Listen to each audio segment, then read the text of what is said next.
In the Hall of Light, they reminded her of her destiny.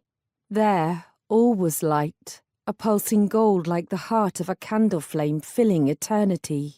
The speakers were pillars of fire within the fiery light, and their words were sparks.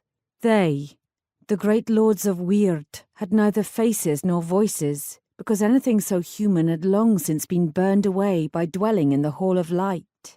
She had no face or voice either, because she was weak, a little flicker of pale flame.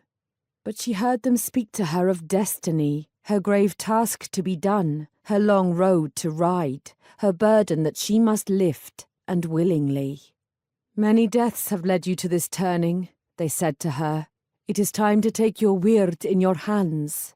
You belong to the Dweomer in your very soul. Will you remember?"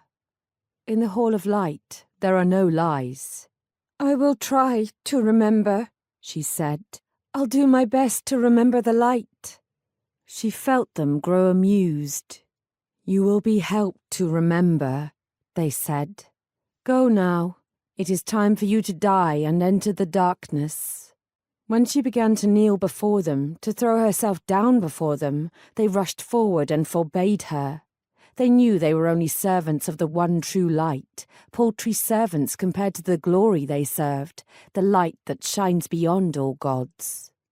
When she entered the grey misty land, she wept, longing for the light.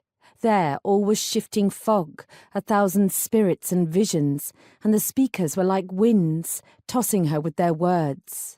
They wept with her at the fall that she must make into darkness.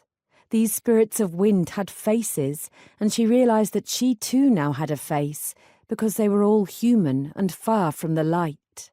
When they spoke to her of fleshly things, she remembered lust, the ecstasy of flesh pressed against flesh. "But remember the light," they whispered to her. "Cling to the light and follow the Dweomer." The wind blew her down through the grey mist. All round her she felt lust, snapping like lightning in a summer storm.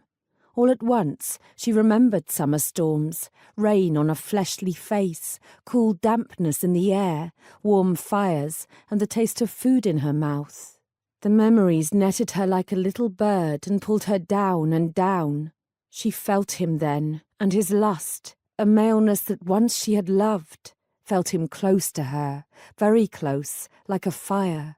His lust swept her down and down, round and round, like a dead leaf caught in a tiny whirlpool at a river's edge. Then she remembered rivers, water sparkling under the sun. "The light," she told herself. "Remember the light you swore to serve." Suddenly she was terrified. The task was grave. She was very weak and human. She wanted to break free and return to the light, but it was too late. The eddy of lust swept her round and round until she felt herself grow heavy, thick and palpable.